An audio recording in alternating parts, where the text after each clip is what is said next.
right, ladies and gentlemen. So, if you're just joining us, welcome. Thanks for checking out the stream, and thanks for checking out the video. If you're coming in late, and if you don't know the story, I didn't realize YouTube needed 24 hours before they can, what's that word? Approve your request to live stream. So that's where we are. We're on Twitch right now, not on YouTube, but I'm recording this so I can post it on YouTube. Anyway, thanks for checking out the video. Really appreciate the support. If you haven't seen the 1988 high school reaction, go check that out. There should be a link somewhere around here for it at some point. But this is interview number 2 that we're doing for the live stream 500 subscriber special. And this is the Lost Vibe interview from, what year was this?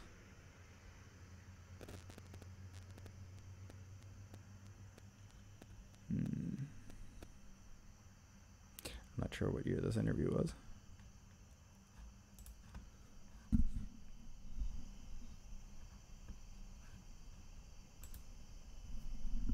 Just remember that right here, I could have been doing something with a lot of curses in it, and I wouldn't have rhymed with online vibes to the last word. It'd have been a whole bunch of motherfucking rockers. But I ain't gonna do that for the kids out there, so I changed. But vibe online. So imagine it was a rap on the back of that. Vibe online. Cool. That's it.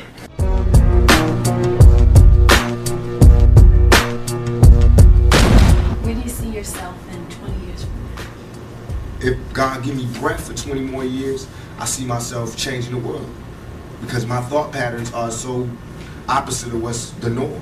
Really? So I would have to change the world, or I have to be changed by the world. How is it working with Suge and out here on the West Coast for you? And a lot of your East Coast fans feel like your new allegiance to the West Coast has felt, you know, a lot of them feel maybe you're not as loyal to the East Coast anymore.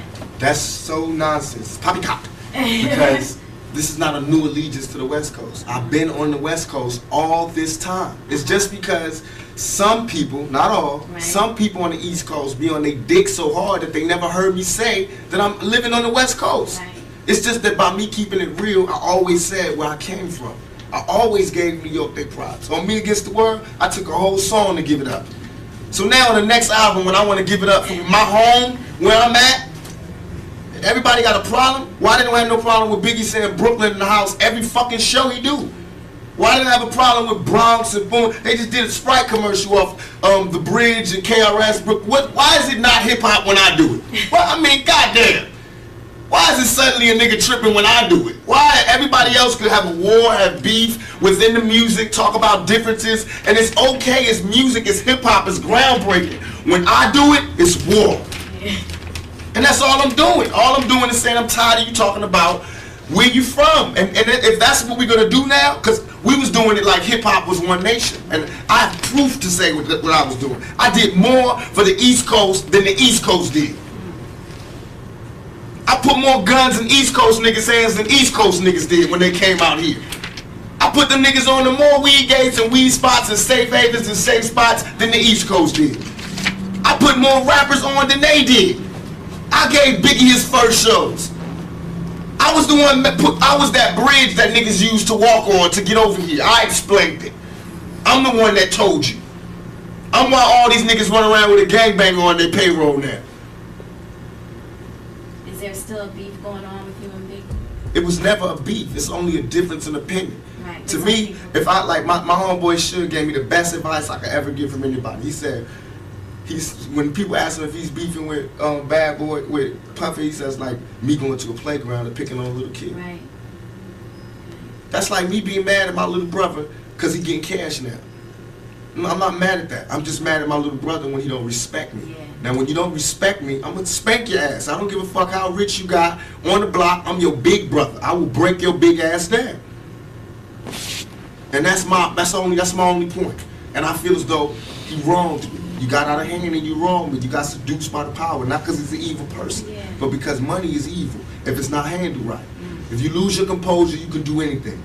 And fear got stronger than love, and niggas did things that they know they wasn't supposed to do. They know in their heart. That's why they in hell now. Right. They can't sleep. That's why they telling all the reporters and all the people, why they doing this? They fucking up hip hop, because they in hell.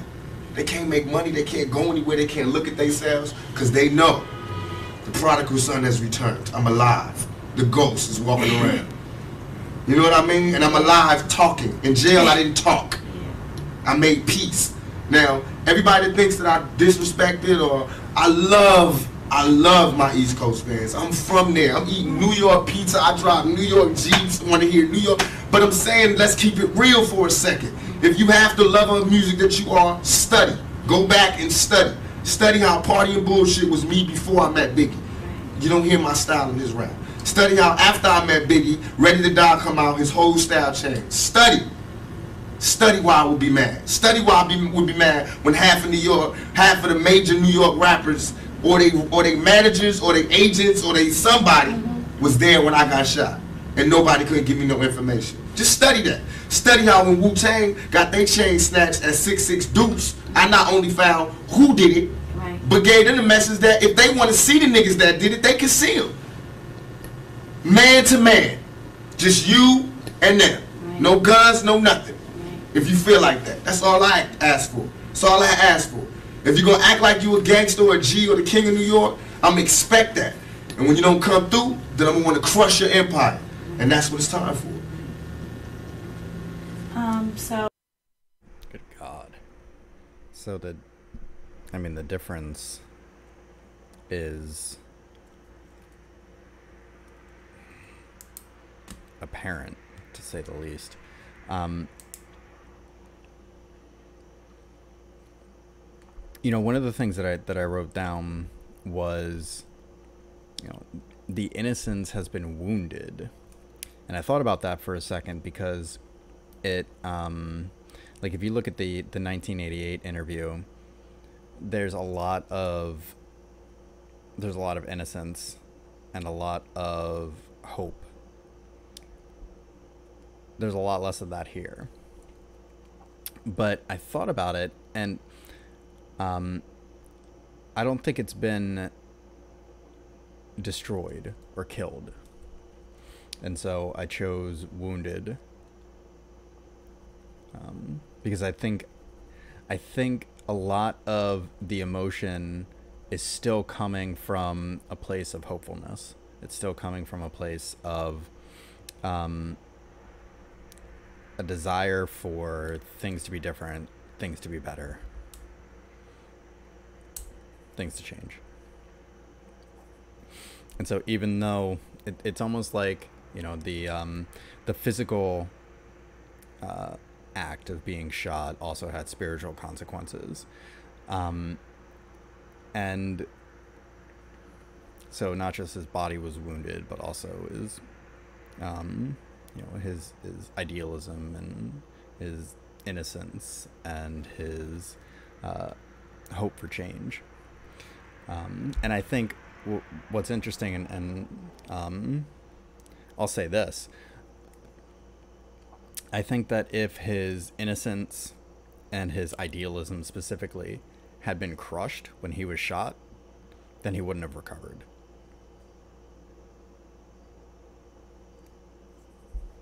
Do you think Puffy was involved in the shooting? Only they can answer that question. Right. I have my own opinion, but I wouldn't slander their name like they did mine. Right. I wouldn't say things that I knew, you know what I mean? I believe so. I do believe so. I have proved things that I could say that will back up my claim, but this is not for the world to know about. You know what I mean? It's between me and him, and only he knows. So every time he say it didn't happen, or that's the only thing that makes this become an issue to everybody. Because you seen what I said in the Vibe article. I basically bowed out and was going to go ahead about my life. The next issue, that wasn't even the next issue, because them cowards waited about 4 issues before they got their story together. 4 issues later, half of New York is commenting on me getting shot. And before, they was all like, we didn't see nothing. In the first issue, read it, Vibe viewers. Nobody seen shit. The fourth issue, when they came back with a reply, everybody knew what I did. They knew what I said. I was acting. Who gets shot 5 times in acts? Oh, I didn't get shot 5 times in their vision. I only got shot once because they found the bullet. The police found it, but now they the cops. Now they doing detective work. They found the bullet. Oh, you found the bullet, huh? So what is this other shit in me then? What was the doctors talking about? What? Can you explain these other holes in me? How'd I get gunpowder all over me? That insulted my intelligence. So yes, I did say Thug Life was there. Yes, I bowed out, all of that. But when they said that, they breathed new life in me. Yeah. And Thug Life not only became a rap group, but it became a way of life for life for me. Because they disrespected me, my name, my family, what I had been through. They said that I couldn't be in pain. I could not feel, I could not be hurt. In my moment of pain, when I was shot 5 times in jail for a crime I didn't commit, while every other black person, I mean whoever, they was fucking babies in the ass or killing bitches and cutting them in 50 pieces, these niggas got support. I go to jail for a crime everybody know I did not commit, get shot 5 times, and I'm getting raped in jail, wompty, wompty. They just say anything to assassinate my character. What that showed me, remember this lack of a conscience when I come out. Remember this lack of mercy when I come out. Remember this lack of compassion when I come out. But now I come out, everybody want to calm down and relax and forget what you said. Donnie Simpson was on TV in front of bars like this going, who am I? Tupac. But I'm wrong. You feel me? Niggas is hypocrites. You read where I gave my whole soul to you motherfuckers and said, yo, I'm through. I just want to chill. I just want to live life. And motherfuckers took shots from every direction. They thought that meant that I'm gay now. Here, fuck me in the ass now. So, okay, you want to see some macho shit? I'm the most macho nigga out here. I thought you niggas knew. I'm the most thuggest nigga out here. I have no motherfucking fear. I have no fear. I have only ambition, and I want mine. And I will do anything to protect and feed my family. And these niggas represent a threat. Because I worked too hard on this. And as far as hip-hop and all of that, I feel as though I'm not the god of hip-hop, but what we do on the West Coast, I sold 5 million in 2 months. Biggie album been out 2 years. He's barely touching 2 million. This nigga done had 50 remixes, 1,000. He got everybody in New York in his videos and still barely touching 2 million. I've been out 2 months. My shit sold 5 million with 2 videos out. I'm just starting. These niggas can't touch us. They can't. They can't. Really, it's funny. I think the new era of rap is like non-thug life or whatever. Like, where do you see it? That's what they want to do. Okay. That's what they want to do because now everybody is shell-shocked and they having trauma. We've been having traumatic nights always. I want to get away from it a lot. I tried to get away from it, but you can't. That's what they taught me. Right. The streets didn't teach me that thug life can never die. The world taught me that. I thought I could retire and move on. When I moved on to the so-called real world, the civilized world, these motherfuckers is worse than the niggas in the streets. They was telling, I had little girls writing to me crying, saying you got raped in jail, I'm so sorry. That shit right there is what will fuel the anger that will never die. I had to write letters to 1,000 little kids explaining to them that I would be dead before a motherfucker would rape me, and you know that. So, as far as everybody, there is no mercy in my heart. You know what I mean? I'm not out here on no wild shit like I was before. This is not the same Tupac. Believe me. I'm just very pissed off. And don't think because you see me at an award show smiling or giving away an award or because I don't fight at this time, and that don't mean I ain't mad. I'm pissed off. And this ain't, don't tell me ain't nothing wrong and we should all be together and woo woo woo because y'all niggas ain't getting no more money. You ain't getting no money because I made it that way. You have groups coming out, you produce? Yeah, the Outlaws. Oh, really? I murdered Thug Life and gave birth to the Outlaws. I murdered Thug Life. Them niggas ain't act right. I murdered all of them as far as the music business. And I gave birth to the Outlaws. And they all blood relatives. Now I got a military, not mob like Italians, but mob like we've been mob orientated all our lives. Fuck that shit they be telling me about because everybody's saying because we choose to be organized now that we are emulating Italians and we should emulate Italians because they don't like us. Motherfuckers got it twisted. You know what I mean? Right. We got organization because we peak game. And it's not the mob really that we seeing, it's really the government. They the biggest mob. That's who we study. Governments. Just like me, they say this guy's Mr. Duplicity. He's always saying this good shit to the females, and he say hoeing this and that. See, that's where you're wrong. First you tell all the niggas, they tell him Too Short, he never say nice shit. And they telling him he's a horrible person. I say one bad shit on one side, a good shit on the other side, and I'm Mr. Duplicity. What does the world want? They have to sit their politically correct ass down and figure out what it is they want. Because they bullshit. Do you read a lot? All the time. All the time. I'm really into books. I'm What's into your the part. favorite type? Right now, I'm into Mastering the Art of War, The Art of War. I just found all these new books. Thoughts of a General, How to Win an Argument Every Time, The Buying of a President. What's that book I got? The Russian guy? Stalin. I got that. Christopher Darden book. You'll Never Work Again in Hollywood. Whatever that is, when they talking about people that slept together. I'm reading that. A lot of different things, but mostly shit on what built generals and what made countries and what I want to read what Clinton read. Because he does the same shit I do, but don't, get in trouble. All his homeboys commit suicide. He get caught with his pants down in the bathroom, and this nigga is still the president. I got women on, marching outside my shows. This nigga's the fucking president. I'm 24, he's 40. What's his excuse? Selena? You respect Sadida? Who? Sadida? Yeah, he's with us. Aside from the fame, the money, what do you think you can offer someone in a relationship? A woman, you mean? I believe that, I always discuss this, I feel like I'm one of the old-fashioned type of guys, where as soon as I find me a woman that doesn't mind the fact that I want to be in charge, and that I believe that, just like with the yin and yang, there's a masculine and feminine, I believe in that in a relationship.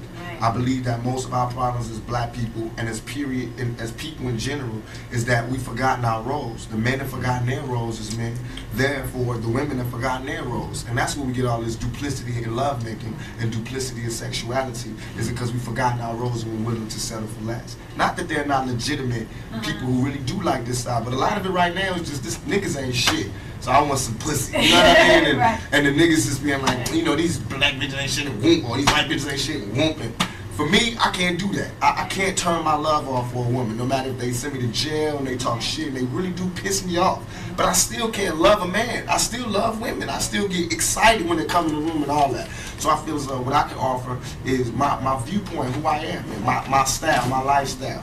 And that I believe in my heart that I'm a man's man. I'm a man's man. I made myself. I'm a millionaire by my own hands, you know what I mean? I fight for myself. I've been fighting for myself. I'm a struggler, a striver. I take care of my family. I take everything that you want, I do. You know what I mean? It's just that I'm real. So I'm not politically correct, but I'm still a man's man. And I believe in family values. So. What type of woman would it take to get that? A very, very, very strong woman, and one who was more in love with me than I was. Because I have to be more in love with her than she is. And that's what it is. Every time I fall in love with a woman, I don't fall in love with the woman she is. I fall in love with the woman that she could be. I haven't found a woman yet that fits up to my standards. And I'm sure I don't fit up to anybody's standards. But I haven't found one yet. But I found ones that I think that have the potential to be the rawest woman in the world. You know what I mean? I feel like it's natural for a man, especially being black, to feel like he's a king and he's looking for his queen. And that's where I'm at right now. You can't be a king until you've made yourself, until you've done something. And I've accomplished my goals. My goals are set out to make me a man. Now I feel like I'm a man now. I set out goals to make me a king. Now I'm not a king of anybody else but me. Nobody else is under my rule but me and my kids. You know what I mean? But I made myself into a king. Now I need a queen to be happy so that I can be a teacher and a father. I can't be that until I find a queen. So I'm stuck. Tell you what to do, what to get. Hey man, bring my little homie home. He is not old enough to hang out with you. What?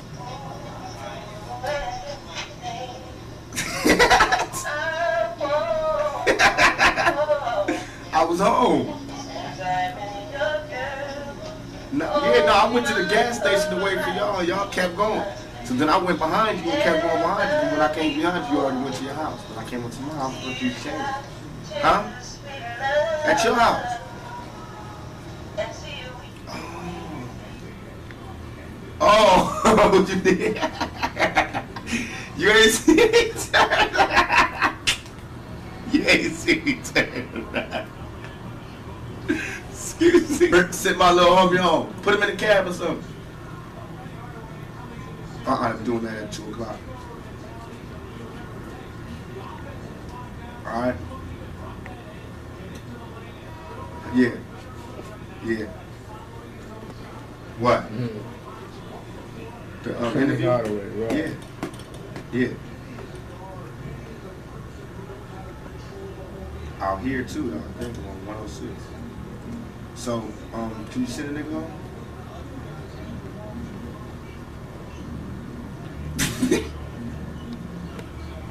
You want me to tell him that? I will tell him that. I'll put that in the interview. So, can you send him home? Huh? Come on, man. The batteries is running out. Cause, man, we got some work to do. You know I gotta go back to the movie set tomorrow. I don't got but today to work with they at. Yeah, I'm trying to rush the studio. So can you handle that for me, please? Alright, stop bullshit, man. Put him in the cab. I know you smoking on your keys. You did you fucking cash, bro. But send a nigga home. Alright? Alright. Now he don't know how to drive. Don't give him no car. Just put him in the cab. Let him drive. Put him in the cab, man. Fuck. Shout out. This nigga crazy about can you drive? Sit over here in the bed. Yeah. Come on, man. Bye. That nigga crazy. Coughing all over the phone and shit. He trying to take Lou to Vegas. Nigga can't get no casinos. Nigga ain't what, 12? Trying to see going to Vegas. Then I said, no, we going swimming. That nigga can't swim. You gotta do some homework. Like I said, the nigga got homework. Send him home. Because Fatal coming, then Moo gonna be gone. No, we have children. I know. Oh no. Yeah, Unless he take all y'all. That's how I'm one of them parents. You wanna take one of our kids out? Take all of them to Vegas. Don't just take the cute little ones. Yeah, I'm working on one right now with Tim Roth and Tandy Newton called Gridlock. Oh, when's it coming out? It should be out in January, February. We're doing the soundtrack too. Really? Yeah. You feel real positive about that? Very, very positive. So great. It's gonna be something totally different. Hopefully, this will do something for me. You know what I mean? It's a shaking. If nothing else, at best, it'll just prove I can show up on the set on time and still have an album that sell 5 million and doing my shit. Congratulations thank you. on that. And still be pushing this, thank you. And still be doing that. It can show just that we good, that I work hard, if nothing else, to show why I should not be in jail. Because in a little bit of time that I've been out, I've made these things to show that I don't need to be in jail. You know, you can still rehabilitate my ass right out here, you know, with everybody else. Because it's the money that rehabilitates me, not the jail. Okay. What about father figures? Like, you don't hear much about it. You speak about your mother a lot, but not about your father. You have a relationship with him? I thought my father was dead for all my life, Really? except after I got shot, I looked up and there was this nigga that looked dead on me, and he was my father, so I found out. We still ain't taking no blood test, but I mean, the nigga looked like me, and then the other nigga is dead, so to me, it's like I'm past the father thing, you know what I mean? But I do want to know him, and I do know him, we do talk, and he did help me when I was locked down, he did come visit me, and it's all love, but I'm past that. Religion, what religion are you? I'm the religion that, to me, is the realest religion that is. I believe in God. I try to pray to God every night as I pass out. Right. And I think that's, and to me, religion, my idea of religion is this. I think that if you, I learned this in jail, because I talked to every God there was in jail. I think that if you take one of the O's out of good, it's God. If you add a D to evil, it's the devil. I think some cool motherfuckers sat down a long time ago and said, let's figure out a way that we can control motherfuckers. And that's what they came up with, is the Bible. Because if the guy wrote the Bible, I'm sure it would have been a revised copy by now. You know what I mean? Because a lot of shit has changed. And I've been looking for this revised copy, and I don't see it. I still see that same old copy that they had from then. And I'm not disrespecting anybody's religion. Please forgive me if it comes off like that. I'm just stating my opinion. I feel like we get crucified. I mean, the Bible was telling us all these people did this because they suffered this much. That's what makes them special people. I got shot 5 times. 1, 2, 3, 4, 5. You know what I mean? And I got crucified to the media. You know what I mean? And I walked through with the thorns on, and I had shit thrown on me, and I had the thief at the top. I told that nigga I'll be back for you. You know what I mean? And trust me, this not supposed to be going down. I'll be back. So I'm not saying I'm Jesus, but I'm saying that we go through that type of thing every day. We don't part the Red Sea, but we walk through the hood without getting shot. You know what I mean? We don't turn water to wine, but we turn motherfucking dope fiends and dope heads into productive citizens into society. You know what I mean? We turn money. We turn words into money. You know what I mean? What greater gift can there be? So I believe God blesses us. I believe God blesses those that hustle, those that use their mind, and those that overall are righteous. I believe that your karma, everything that you do bad comes back to you. So anything that I'm doing that's bad, I'm going to have to suffer for. But in my heart, I think what I'm doing is right. You know what I mean? So I feel like I'm going to heaven. You know what I mean? And I think heaven is just when you sleep with a good conscience. You don't have nightmares. And hell is when you sleep, the last thing you see is all the fucked up things you did in your life. And you just see it over and over again. Because you don't burn. Because if that's the case, it's hell on earth. Because bullets burn. You know what I mean? It's people that got burnt in fires. That means they went to hell already. You know what I mean? All that is here. So what else? What do you got there that we ain't seen here? What, you gonna walk around aimlessly, zombie? Nigga, that's here. You ain't been on the streets lately.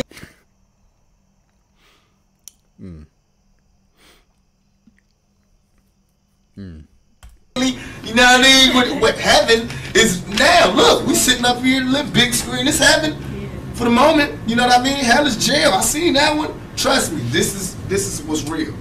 And all that other shit is to control you. If the churches took half the money that they was making and gave it back to the community, we'd be alright.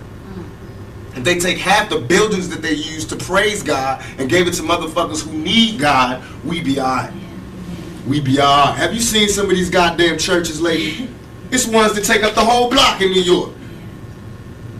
It's homeless people out here. Why ain't God letting them stay there? Why these niggas got gold ceilings and shit? Why God need gold ceilings to talk to me? Why do God need colored windows to talk to me? Why God can't come where I'm at, where he sent me? If God wanted to talk to me in a pretty spot like that, why the hell he sent me here then? You know what I mean? That make ghetto kids not believe in God. Why? So that's a wrong religion. I believe in God. I believe God put us wherever we want to be at. Then it makes sense that God will put us in the ghetto. That means he wants us to work hard to get up out of here. That means he's testing us even more. That makes sense. It makes sense that if you're good in your heart, then you closer to God. But if you evil, then you close to the devil. That makes sense. I see that every day. All that other spooky shit don't make sense. And I don't even believe, I'm not dissing them, but I don't believe in the brothers. I was in jail with them and having conversations. Brothers, I'm God. If you God, open the gate for me. You know how far the sun is and how far the moon is? How the hell do I pop this fucking gate and get me free up out of here? Then I'll be a 5% for life. Well, never seen it.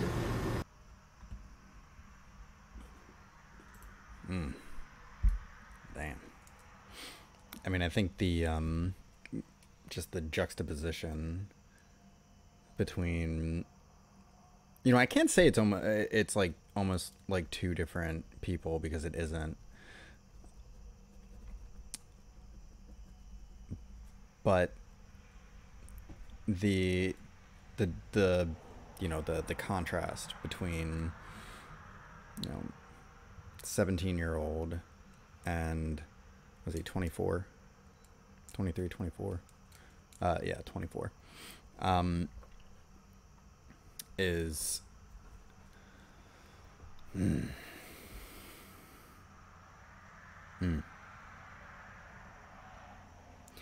I mean,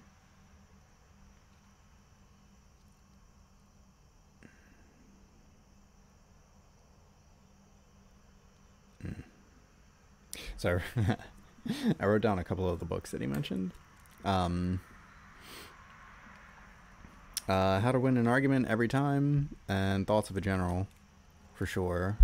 Those are two that I caught that I'm kind of interested in. So I might check those out and report back to you. I've already read The Art of War. I might read it again. It's been a couple of months. So, yeah. And then one of the things that he said that really kind of resonated, and this was actually even before, I think, the maybe it wasn't before, but I think actually before the question about father figures. He said, you can't become a king until you accomplish something or complete your goals. You know, I think that's a lot more. I mean, I know for me personally, it was a lot more advice on how to be a man than I received ever. Both from my upbringing and from society as a whole. But it's deep, right? You can't become a king until you accomplish something. And so I think the difference between, you know, pride and false pride is that genuine, authentic pride is earned. Mm.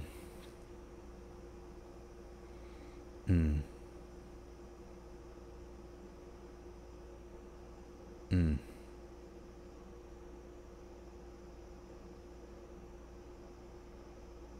But you can feel it in this interview. You can feel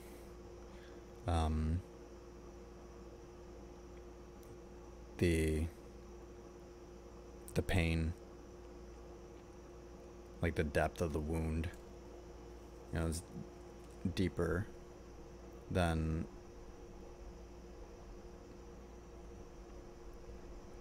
just the physical. And one of the things that I've noticed about his music is that he does seem to be in conflict with himself, and there was more illumination, more context as to why that is. We got from this interview. So, all right. Yeah, that was interview number 2, and it did not disappoint. We got one more to finish before we wrap up. I think we're going to take a quick break, and then we'll get back into it.